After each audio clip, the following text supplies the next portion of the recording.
छोटे राज्यों में विकास की अवधारणा को लेकर तत्कालीन भारतीय जनता पार्टी की सरकार ने नवंबर 2000 में 3 राज्यों का गठन किया, जिसमें से एक छत्तीसगढ़ भी था। और ये अवधारणा अगर छत्तीसगढ़ की बात करें तो सच साबित होती नज़र आती है। जो दूरियां थी राजधानी और लोगों के बीच वो कम हो गई हैं, काम की रफ्तार बढ़ गई है, लोगों को परेशानियां जो होती थी वो कम हो गए हैं।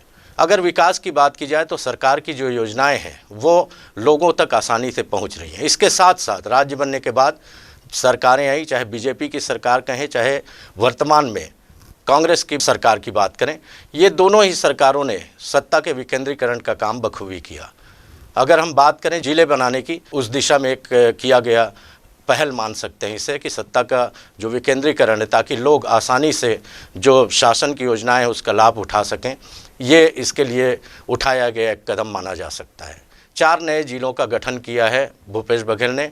15 अगस्त के अवसर पर उन्होंने इसकी घोषणा की है कल, और इसके बाद में उन चारों जिलों के जो रहवासी हैं तस्वीरें सामने आ रही हैं, बयां कर रही हैं कि लोगों को किस तरीके से इंतज़ार रहता है कि उनके आसपास ही जो सत्ता रहे, चाहे वो शासन के बड़े अधिकारी हों, जिला मुख्यालय हो, चाहे उनको तहसील में जो काम पड़ता था वो तहसील उनके नज़दीक आ जाए। तो इस दिशा में सरकार ने काम किया है और उसी के तहत 4 जिलों का उन्होंने गठन किया है। अभी ये कहा जा रहा है कि 32 जिले हो गए, 28 जिले थे प्रदेश में, अभी 32 जिले हो गए। जो जानकार हैं उनका ये कहना है कि आगे 36 जिले छत्तीसगढ़ में बनाने की योजना है। राजनीतिक दांव भी रहता है इसमें। भूपेश बघेल ने भी राजनीतिक दांव खेला है एक तरीके से, क्योंकि अभी चुनाव तो हालांकि नहीं है, लेकिन जब मरवाही चुनाव होने वाला था इसको जिला घोषित किया और उसके बाद में जो गढ़ था अजीत जोगी का, वहाँ से कांग्रेस को जीत हासिल हुई। तो ये एक सोच हो सकती है, हर राजनीतिक दल के जो नेता हैं वो सोचते हैं कि किस तरीके से उन्हें राजनीतिक फ़ायदा भी मिले, लेकिन अंततः ये कहना लाजमी होगा कि फ़ायदा चाहे राजनीतिक दलों को हो या ना हो, लेकिन आम जनता जो आसपास में रहने वाली है सत्ता के इस विकेंद्रीकरण से उनको लाभ जरूर होगा।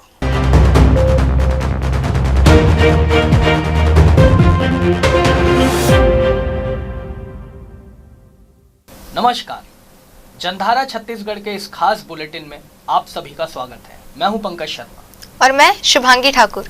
शुरू करते हैं खबरों का सिलसिला। मुख्यमंत्री भूपेश बघेल ने 75वें स्वतंत्रता दिवस के अवसर पर प्रदेश की जनता के नाम अपने संदेश के दौरान प्रदेशवासियों को कई ऐतिहासिक सौगातें दी। मुख्यमंत्री ने छत्तीसगढ़ प्रशासनिक विकेंद्रीकरण के सिलसिले को और आगे बढ़ाते हुए छत्तीसगढ़ राज्य में जिलों का पुनर्गठन करते हुए 4 नए जिलों मोहला मानपुर, सक्ती, सारंगगढ़ बिलाईगढ़ तथा मनेन्द्रगढ़ के गठन की ऐतिहासिक घोषणा की। विकेंद्रीकरण के सिलसिले को और आगे बढ़ाते हुए जिलों का पुनर्गठन करते हुए 4 नए जिले मोहला मानपुर, सक्ती, सारंगगढ़ बिलाईगढ़ तथा मनेन्द्रगढ़ के गठन की घोषणा करता हूँ। उन्होंने राज्य में 18 नई तहसीलों के गठन का भी ऐलान किया। नई प्रशासनिक इकाइयों का गठन विभिन्न क्षेत्रों में न्याय की खुशखबरी लेकर आता है। पहले भी हमने 4 नए अनुभाग और 29 तहसीलें बनाई। 25 तहसीलों के गठन का कार्य शीघ्र पूरा किया जाएगा और आज मैं 18 नई तहसीलों के गठन की घोषणा करता हूँ। मुख्यमंत्री ने ग्रामीण क्षेत्रों में आबादी भूमि पर निवासरत लोगों को उनकी काबिज जमीन का हक दिलाने के लिए स्वामित्व योजना प्रारंभ करने की भी घोषणा की। आबादी भूमि पर निवासरत लोगों को उनके काबिज जमीन का हक दिलाने के लिए स्वामित्व योजना प्रारंभ की जाएगी। भूमि स्वामित्व का अभिलेख मिलने पर बड़ी संख्या में लोग बैंकों से आवासीय ऋण तथा अन्य सुविधाएं प्राप्त कर सकेंगे। साथ ही मुख्यमंत्री ने अपने संदेश में कहा कि प्रचलित व्यवस्था के अनुसार प्रदेश के महाविद्यालयों में स्नातक तथा स्नातकोत्तर पाठ्यक्रमों में प्रवेश के लिए आयु सीमा का जो बंधन था उसे भी अब समाप्त किया जाता है।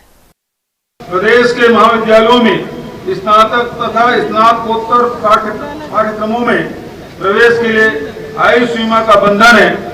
आज मैं उस शिक्षा में के लिए आगे बढ़ने वाले युवाओं के हित में आयु सीमा के इस बंधन को समाप्त करने की घोषणा करता हूं। 15 अगस्त के विभिन्न कार्यक्रम में शामिल होने के बाद कल देर शाम सीएम भूपेश बघेल गोल बाजार में व्यापारियों से मुलाकात की, जहां व्यापारियों ने उनका भव्य स्वागत किया। साथ ही गोल बाजार व्यापारी महासंघ ने मुख्यमंत्री का आभार भी जताया है। इस मौके पर व्यापारियों को संबोधित करते हुए मुख्यमंत्री भूपेश बघेल ने कहा कि राजधानी स्थित गोल बाजार एक ऐतिहासिक धरोहर ही नहीं अपितु पूरे रायपुर शहर की महत्वपूर्ण पहचान है। शासन की मंशा है कि इस अमूल्य धरोहर को सहेज कर रखा जाए, इसके मूल्य स्वरूप को बनाए रखते हुए सर्व सुविधाओं के साथ नए रूप में विकसित किया जाए। इस दौरान व्यापारियों के हित में लिए गए अभूतपूर्व फैसले के फलस्वरूप गोल बाजार व्यापारी महासंघ द्वारा मुख्यमंत्री बघेल का अभिनंदन कर आभार भी जताया गया। कार्यक्रम में नगर पालिका निगम रायपुर के महापौर एजाज ढेबर, संसदीय सचिव विकास उपाध्याय, छत्तीसगढ़ गृह निर्माण मंडल के अध्यक्ष कुलदीप जुनेजा सहित गोल बाजार व्यापारी संघ के पदाधिकारी बड़ी संख्या में मौजूद रहे। मुख्यमंत्री भूपेश बघेल द्वारा 4 नए जिलों की सौगात मिलने के बाद प्रदेश में बने नए जिलों सक्ती, मोहला, मानपुर, सारंगगढ़ और मनेन्द्रगढ़ के लोगों ने जश्न मनाया। इन जिलों में हर्ष का माहौल देखने को मिला। इस दौरान किसी ने मिठाई बांटी तो किसी ने पटाखे फोड़ अपनी खुशी का इजहार किया। आप भी देखिए जश्न का ये वीडियो।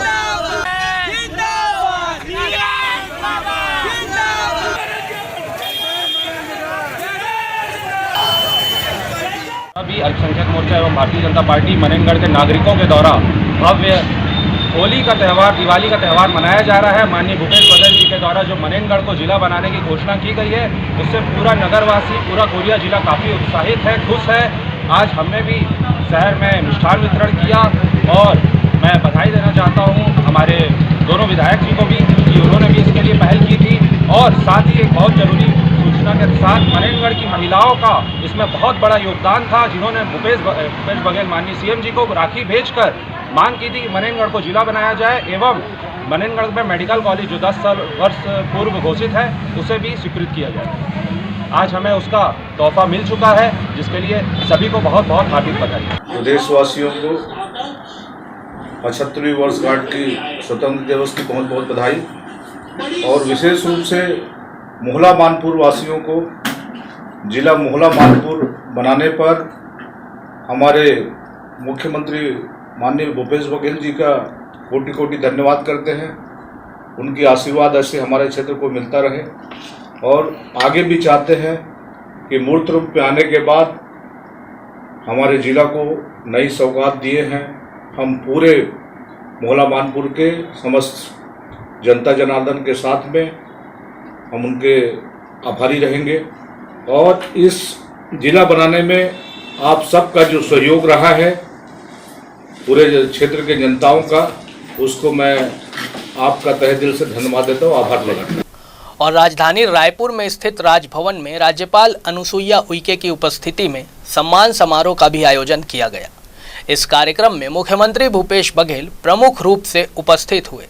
साथ ही इस कार्यक्रम में जनप्रतिनिधियों सहित शहर के गणमान्य नागरिकों ने भी अपनी उपस्थिति दी। प्रधानमंत्री नरेंद्र मोदी ने 75वें स्वतंत्रता दिवस को अमृत महोत्सव के रूप में मनाने की अपील देशवासियों से की थी, जिसके बाद देश भर में अलग अलग जगहों पर आज़ादी का अमृत महोत्सव भारतीय जनता पार्टी द्वारा मनाया गया है। इस कड़ी में राजधानी रायपुर में भी अमृत महोत्सव मनाया गया। महोत्सव का आयोजन रायपुर स्थित शदानी दरबार में किया गया, जहां पूर्व मुख्यमंत्री रमन सिंह, भाजपा प्रदेश अध्यक्ष विष्णु देसाई सहित भाजपा के नेता और बड़ी संख्या में आमजन भी मौजूद रहे। इस दौरान सामूहिक राष्ट्रगान गाया गया। वहीं कार्यक्रम के बाद संकल्प यात्रा भी निकाली गई है। इस संकल्प यात्रा को लेकर पूर्व मुख्यमंत्री डॉक्टर रमन सिंह ने बताया कि यह संकल्प इस देश को समृद्ध, शक्तिशाली, मजबूत और विकसित बनाने का है। संकल्प इस देश को समृद्ध, शक्तिशाली, विकसित और मजबूत बनाने का है। और ये संकल्प जब युवा लेता है तो निश्चित रूप से इस अमृत महोत्सव के वर्ष में जब पूरा देश का युवा एक आह्वान करता है देश को समृद्ध, उसमें किसी को दिक्कत नहीं होनी चाहिए। आप सेलिब्रेट करिए, आप भी मनाइए, किसी को रोका नहीं है, देश में किसी को टोका नहीं है। ये तो भारत के बच्चे का 135 करोड़ लोगों का जश्न का अवसर है। इसमें कहा कि कंट्रोवर्सी, इसमें भी राजनीति ढूंढते हैं, ये छोटी बात है। लेते हैं एक छोटा सा ब्रेक।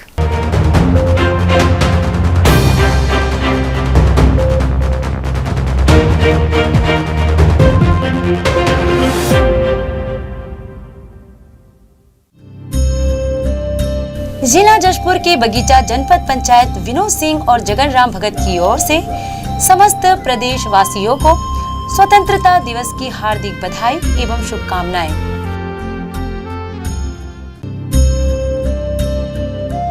जिला जशपुर के बगीचा नगर पंचायत ओहदा प्रफुल्ल टोपो की ओर से समस्त प्रदेश वासियों को स्वतंत्रता दिवस की हार्दिक बधाई एवं शुभकामनाएं।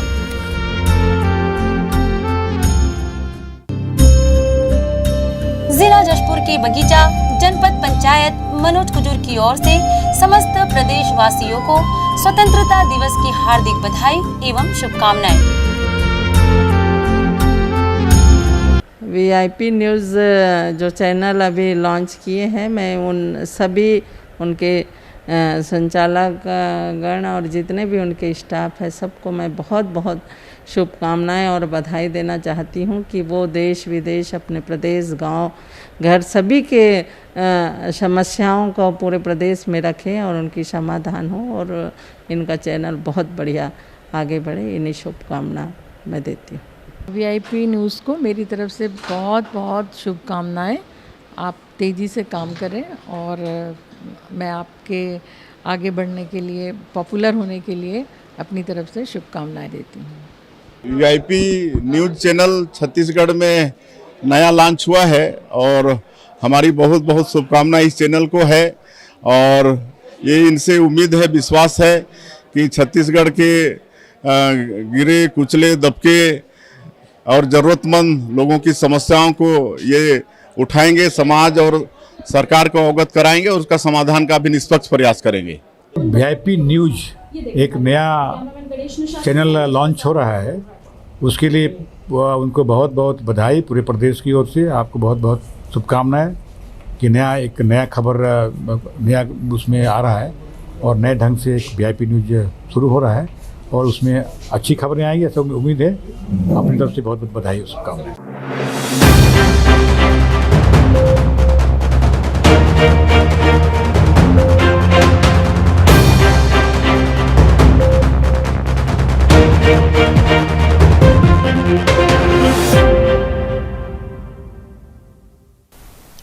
ब्रेक के बाद एक बार फिर आप सभी का स्वागत है। प्रदेश में स्वतंत्रता दिवस हर्षोल्लास के साथ मनाया गया। इस कड़ी में विधानसभा सचिवालय में प्रमुख सचिव चंद्रशेखर गंगराडे ने ध्वजारोहण भी किया। इस दौरान उन्होंने विधानसभा अध्यक्ष के संदेश का वाचन किया। स्वतंत्रता दिवस के अवसर पर मैं सभी प्रदेशवासियों को, देशवासियों को अपनी ओर से और विधानसभा सचिवालय की ओर से बहुत बहुत बधाई और शुभकामनाएं देता हूं। हम ये आज़ादी का पर्व उन असंख्य सेनानियों के उसमें मनाते हैं क्योंकि भाई जिनको आज़ादी हमें मिली है और उनके त्याग और बलिदान से जो हमें आज़ादी मिली है, तो हमारा यह दायित्व है हम सब नागरिकों का कि हम उस आज़ादी को बनाए रखने के लिए हमारा जो देश के प्रति, समाज के प्रति जो हमारा दायित्व है, जो हमारा कर्तव्य है, उसको हम अपने पूरी तरह से निष्ठा से निभाएं। राजीव भवन रायपुर में 75वें स्वतंत्रता दिवस पर प्रदेश कांग्रेस कमेटी के अध्यक्ष मोहन मरकाम ने ध्वजारोहण एवं झंडा वंदन किया। इस अवसर पर मरकाम ने कांग्रेस कार्यकर्ताओं को संबोधित भी किया। देखिए, जो 15 साल छत्तीसगढ़ में भारतीय जनता पार्टी की सरकार रही है, हम विकास के पैमाने से हम देखते हैं गरीब राज्यों की श्रेणी में छत्तीसगढ़ को धकेला गया, मगर हमारी सरकार लगातार एक छत्तीसगढ़ की मान सम्मान पहचान दिलाने का प्रयास कर रहा है। छत्तीसगढ़ की जिस उद्देश्य को लेकर हमारे छत्तीसगढ़ के सपना दृष्टा छत्तीसगढ़ राज्य का सपना देखे थे, उस सपना को साकार करने का काम आगे बढ़ा रहे हैं। 15 अगस्त स्वतंत्रता दिवस 75वीं वर्षगांठ में आज कांग्रेस भवन में माननीय अध्यक्ष मोहन मरकाम जी के साथ सभी ने यहाँ पर झंडा फहराया, खुशियाँ मनाई और प्रसाद, लड्डू का प्रसाद भी दिया। मैं पूरे प्रदेशवासियों को बहुत बहुत बधाई और बहुत बहुत शुभकामनाएं देता हूँ। इधर स्वतंत्रता दिवस के अवसर पर भाजपा प्रदेश कार्यालय में भी ध्वजारोहण किया गया। पूर्व मुख्यमंत्री डॉक्टर रमन सिंह ने ध्वजारोहण कर कार्यकर्ताओं को संबोधित किया। छत्तीसगढ़ के विभिन्न जिलों में भी ध्वजारोहण कर स्वतंत्रता दिवस मनाया गया। प्रदेश के विभिन्न जिलों में स्वतंत्रता दिवस के जश्न की झलकियां आप भी देखी।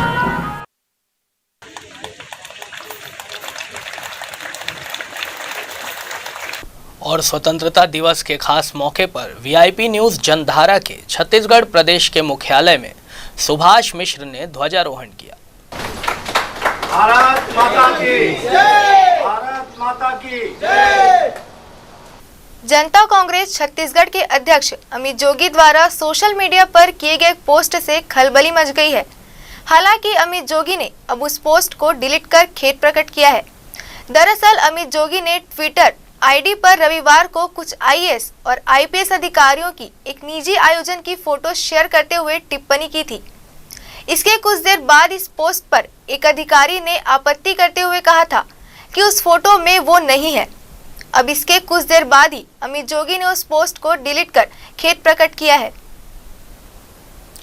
छत्तीसगढ़ को बने भले ही 21 वर्ष पूरे हो गए हों, लेकिन भारत भवन की तर्ज पर समृद्ध परंपरा वाले छत्तीसगढ़ में एक अदद रंग भवन की कमी आज भी खलती है। छत्तीसगढ़ में भी भारत भवन की तर्ज पर भवन बनने जा रहा है, जिसमें एक रंग मंडल, प्रेक्षागृह और नाट्य प्रस्तुति की सभी सुविधाएं होगी। राजधानी रायपुर के संस्कृति विभाग के घासीदास संग्रहालय सभा कक्ष में छत्तीसगढ़ राजभाषा आयोग कार्यालय का 3 दिवसीय कार्यक्रम प्रारंभ हुआ, जिसमें छत्तीसगढ़ी को 8वीं अनुसूची में शामिल करने, छत्तीसगढ़ी भाषा और स्थानीय बोली के अंतर संबंध, पाठ्यक्रम में छत्तीसगढ़ी और छत्तीसगढ़ी के साथ राज्य में प्रचलित अन्य बोली भाषा के संरक्षण और संवर्धन विषयों पर गोष्ठी हो रही है। इस अवसर पर राज्य के खाद्य और संस्कृति मंत्री अमरजीत भगत मीडिया से रूबरू हुए। क्या छत्तीसगढ़ की देश दुनिया में चिन्हारी समझे जाने वाले सुप्रसिद्ध नाट्य निर्देशक हबीब तनवीर के नाम पर छत्तीसगढ़ सरकार कुछ बड़ी घोषणा करने वाली है? दरअसल ये बात हम इसलिए कह रहे हैं कि जब राज्य भाषा आयोग के कार्यालय की स्थापना दिवस के अवसर पर मीडिया ने मंत्री भगत से इस बारे में सवाल पूछा, तो उनका जवाब था जल्द ही छत्तीसगढ़ में सुविधा युक्त रंग भवन बनने की तैयारी शुरू हो गई है, जिसे सब देखते रह जाएंगे। 1 सितंबर को रायपुर में जन्मे हबीब तनवीर की 99वां जन्मदिन है। अभी तक रंगमंच से जुड़े कलाकार संस्थाएं ही हबीब तनवीर पर आयोजन करती है। छत्तीसगढ़ और देश के रंगकर्मी लंबे समय से हबीब तनवीर के रायपुर के बैजनाथ पारा स्थित मकान को संरक्षित कर उनके नाम से अकादमी, नाट्य विद्यालय, सांस्कृतिक भवन बनाने की मांग करते रहे हैं। गौरतलब है कि छत्तीसगढ़ के मुख्यमंत्री भूपेश बघेल ने छत्तीसगढ़ विधानसभा के बजट सत्र के दौरान जब संस्कृति परिषद और भारत भवन को बजट में पारित किए जाने की घोषणा की, तो पूरे प्रदेश के लिए एक सुखद और अभिनव खबर थी। विगत 20 वर्षों से छत्तीसगढ़ राज्य साहित्य संस्कृति के क्षेत्र में लगभग शून्य रहा है। पिछले अनेक वर्षों से छत्तीसगढ़ के साहित्य संस्कृति कर्मी इसे लेकर बेहद चिंतित रहे हैं और इन परिषदों की मांग करते रहे हैं। वर्तमान कांग्रेस सरकार के सभी साहित्यिक सांस्कृतिक क्षेत्र से जुड़े लोगों को उम्मीद थी। मुख्यमंत्री ने छत्तीसगढ़ कला, शिक्षा, वनोपज, कृषि और अन्य सभी प्रकार के उत्पादों और व्यंजनों को एक ही छत के नीचे उपलब्ध कराने के लिए सी मार्ट स्टोर की स्थापना करने की घोषणा की है, जो सराहनीय है।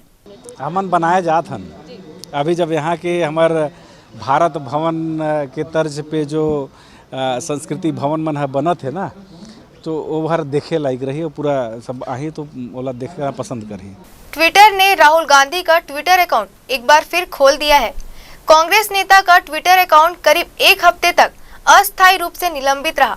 राहुल गांधी के साथ ही कांग्रेस के अन्य नेताओं को भी राहत देते हुए उनके अकाउंट को भी फिर से शुरू कर दिया गया है।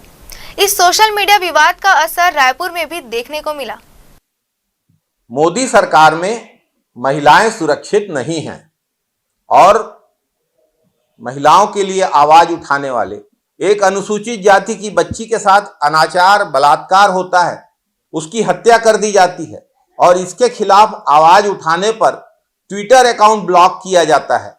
जरूरत तो उन लोगों को ब्लॉक करने की है, जरूरत तो उन लोगों पर कार्यवाही करने की है जो इस प्रकार के गलत आचरण को बढ़ावा देते हैं, संरक्षण देते हैं, लेकिन इस गलत आचरण के खिलाफ आवाज उठाने वाले को ब्लॉक किया जा रहा है।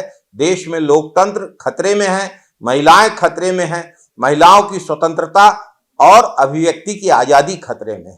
देखिए, कांग्रेस की सबसे बड़ी दिक्कत यह है कि कांग्रेस की जो सुबह होती है वो मोदी जी के डर से प्रारंभ होती है और मोदी जी के डर से ही इनकी शाम समाप्त होती है, रात प्रारंभ होती है।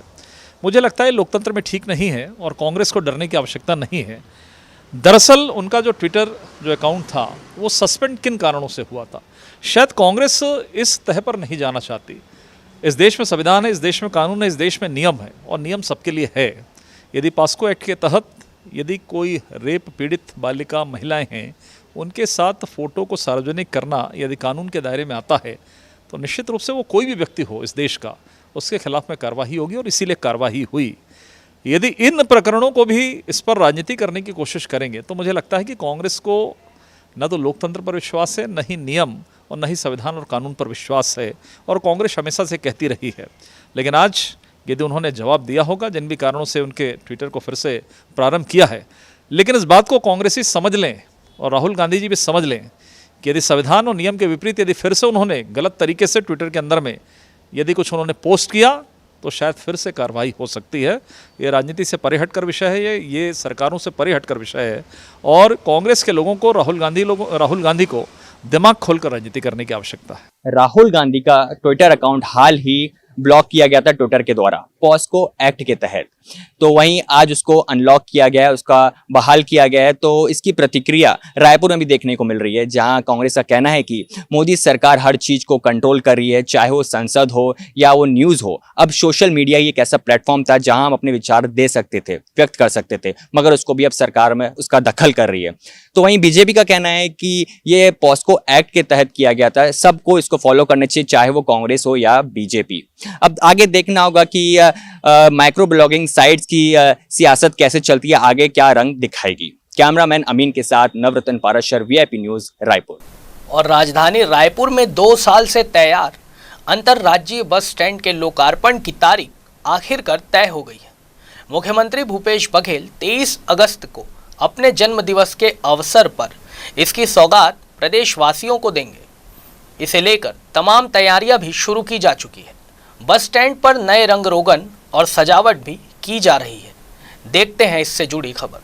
छत्तीसगढ़ की राजधानी रायपुर में पिछले 2 साल से अंतर्राज्यीय बस टर्मिनल का निर्माण किया गया है, लेकिन अब तक इस निर्माण के बाद भी लोकार्पण नहीं हो पाया है। लेकिन अब मुख्यमंत्री भूपेश बघेल अपने जन्मदिन के अवसर पर 23 अगस्त को प्रदेशवासियों को इसकी सौगात देंगे। बता दें कि ये जो बस टर्मिनल आप देख रहे हैं, दूधाधारी मठ अंतर्राज्यीय बस टर्मिनल इसका नाम रखा गया। इस नाम को लेकर भी तमाम बातें कही गई थी, जिस तरह से बातें सामने आई थी कि जो समझौते इनके बीच हुए थे इस ज़मीन को लेकर, ज़मीन जो है दूधाधारी मठ ट्रस्ट समिति की बताई जा रही है और इस ज़मीन के लेने को लेकर तमाम समझौते सरकार के साथ किए गए थे और जिसके बाद अब इस विवाद के बीच जो है मुख्यमंत्री भूपेश बघेल इसकी सौगात प्रदेशवासियों को देने वाले हैं। इसको लेकर तमाम तैयारियां भी शुरू की जा चुकी है। आप देख सकते हैं जिस तरह से यहाँ पर नए रंग रोगन से इसे सजाया गया है, तमाम अत्याधुनिक सुविधाएं यहाँ पर मौजूद हैं, दुकानें नई नई बनी हैं। इसके अलावा 150 जो बसें हैं, एक बार में यहाँ पर पार्किंग की सुविधा रहेंगी। नए अत्याधुनिक तरीकों से इसका निर्माण जो है वो कराया गया और 23 अगस्त को आखिरकार मुख्यमंत्री भूपेश बघेल इसे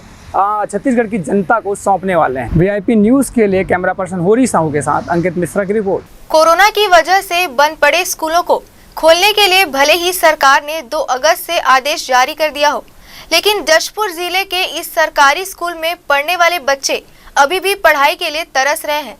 कक्षाओं में गुरुजी का अता पता नहीं है। पढ़ाई न होने के कारण बच्चों की संख्या भी लगातार घटती ही जा रही है। ये मामला है जशपुर जिले के बगीचा विकास खंड के शासकीय बालक पूर्व माध्यमिक शाला का, जहां 76 बच्चे पढ़ते हैं और इन्हें पढ़ाने के लिए सरकार ने 3 शिक्षकों को नियुक्त भी किया है, लेकिन 76 बच्चों को पढ़ाने के लिए वर्तमान में एक ही शिक्षक से काम चलाया जा रहा है। जी 2 तारीख को स्कूल खुल गया है, लेकिन बच्चे कम आ रहे हैं। उसका कारण है अधिकतर बच्चे हॉस्टलर बच्चे हैं और हॉस्टल नहीं खुलने की वजह से बच्चे नहीं आ रहे हैं और यहाँ वर्तमान में स्टाफ की भी कमी है। हमारे जो एचएम हैं वो 2008 से ही मंडल संयोजक के पद पर पदस्थ हैं और हम लोग एक सर और मैं 2 टीचर थे यहाँ, लेकिन उनका भी अभी वर्तमान में शैक्षिक समन्वयक के पद पर पदस्थापना हो गया है और अभी वर्तमान में मैं एकल शिक्षक हूँ और हमारे स्कूल में अभी 76 दर्ज संख्या है, जिसमें कक्षा 8वीं में 34 बच्चे हैं। 34 में से लगभग 12-15 बच्चे आ रहे हैं इसको बीओ साहब को अवगत करा दिया गया है, उनको आवेदन दिया गया है। जी। बगीचा प्रॉपर में क्या है, प्रतिदिन 1 या 2 कोरोना पॉजिटिव केस आ रहे हैं, इसलिए यहाँ के बच्चों को, क्योंकि अगल बगल के सारे गार्जियन हैं, इसलिए यहाँ के बच्चों को अभी स्कूल आने से मना। इसी की वजह से स्टाफ की कमी तो पूरे ब्लॉक में है, ऐसा नहीं है। स्टाफ की 2 स्टाफ यहाँ है, 2 स्टाफ से काम चल जाएगा। तो वहाँ से तो 3 थे तो एक मंडल संयोजक के पद पे अटैच कर दिया गया है। तो सर वो खाली कब तक होगा? अभी शिक्षकों की भर्ती का अभियान चल रहा है शासन स्तर पे, जैसे शिक्षक आ जाएंगे उसकी पूर्ति होगी। कोविड की तीसरी लहर को देखते हुए राजधानी के पंडरी स्थित जिला अस्पताल में खास 22 बिस्तरों का प्री फैब्रिकेटेड पोर्टेबल हॉस्पिटल तैयार किया गया है, जिसमें 4 आईसीयू भी है। देखिए ये रिपोर्ट। कोरोना की तीसरी लहर आने की तैयारी चल रही है। जिला अस्पताल रायपुर में प्री फैब्रिकेटेड यूनिट्स बनाए गए हैं, जहां 20 बिस्तर का यूनिट बनाया गया है। इसी की चर्चा अपन करते हैं सिविल सर्जन पीके गुप्ता जी से, जो हमें बताएंगे अच्छे से कि पूरा क्या है यूनिट और क्या है इसकी विशेषताएं। नमस्कार सर। ये एक प्री फैब्रिकेटेड वार्ड है स्पेशली फॉर कोरोना पेशेंट्स, और ये पहले से बना हुआ वार्ड है जो चेन्नई से रायपुर शिफ्ट होकर आया है, और इसका यहाँ पे सिर्फ इंस्टॉलेशन हुआ है, कंस्ट्रक्शन इसका वहीं हो चुका था। और ये अमेरिकन इंडिया फाउंडेशन से हमको डोनेशन से मिला है। इसमें टोटल 4 मॉड्यूल हैं। एक मॉड्यूल आप सैंपल देख रहे हैं, यहाँ पे ये आईसीयू बेड हैं 3, और ये 6 बेड हैं। यहाँ पे एयर कंडीशन है, फ़ैन लगे हैं, एग्जॉस्ट फैन लगा हुआ है, एक अटैच्ड टॉयलेट भी है, और एक सिस्टर के लिए चेयर है, दवाई रखने के लिए अलमीरा है। तो इमीडिएट महामारी में या कैलेमिटीज़ में जब मासेस में कहीं प्रॉब्लम होता है, लाइक बड़ा कोई एक्सीडेंट हो गया, बाढ़ आ गई, कुछ हो गया, जहाँ पे इमीडिएट वार्ड चाहिए, तो जो रूटीन सिविल वर्कर के जो वार्ड बनते हैं उसमें 4 से 6 महीने कम से कम लगेगा, और ये 1 हफ्ते में तैयार हो जाता है। तो आपके सामने है ये तैयार किया हुआ। क्या विशेषताएँ रहेंगी अगर मान लीजिए अगर तीसरी वेव, हम तो कहते हैं कि ना अगर आती है तो इसमें अपन क्या क्या कर सकते हैं यहाँ पर जिला अस्पताल रायपुर में जो है? आप देख रहे हैं ये सिर्फ नंबर ऑफ बेड जो है, जब अपने को जैसे आपने सुना होगा रायपुर में जब दूसरी लहर आई थी तो इतने ज़्यादा अचानक से पेशेंट बढ़ गए थे कि वार्ड्स के बेड बहुत कम रहे थे। स्ट्रेचर में, व्हील चेयर में, ज़मीन में, सब तरह मरीजों को लेटाना पड़ गया था। तो ऐसी स्थिति में इन वार्ड्स का उपयोग है, जो तुरंत मतलब 4 दिन, 5 दिन, 6 दिन के नोटिस में ये बन सकता है। ये इसकी विशेषता है। बाकी जो सिंपल वार्ड रहता है उसे बेड है, आईवी स्टैंड है, बिजली का कनेक्शन है। तो जैसा कि आपने सुना सिविल सर्जन पीके गुप्ता जी ने बताया कि दूसरी वेव के बाद जो हमने कमियां देखी गई थी, थर्ड वेव अगर आती है तो उसको हम कैसे पूरी कर सकते हैं। जो हमको खामियां दिखी थी सेकेंड वेव के दौरान, वो थर्ड वेव में ना आए। कैमरामैन अमीन के साथ नवरत्न पाराशर, वीआईपी न्यूज़ रायपुर। राजधानी रायपुर में एनएसयूआई के कार्यकर्ता रविशंकर शुक्ल विश्वविद्यालय प्रशासन के ऑफलाइन परीक्षा करवाने वाले फैसले के खिलाफ आंदोलन करेंगे। इस दौरान एनएसयूआई के कार्यकर्ता यूनिवर्सिटी में तालाबंदी कर हाथों में काली पट्टी बांध कुलपति का विरोध करेंगे। बुलेटिन में फिलहाल इतना ही, हमें दीजिए इजाजत। शाम 5:30 बजे आपसे फिर होगी मुलाकात। तब तक देश और दुनिया की बाकी खबरों के लिए देखते रहिए वीआईपी न्यूज़।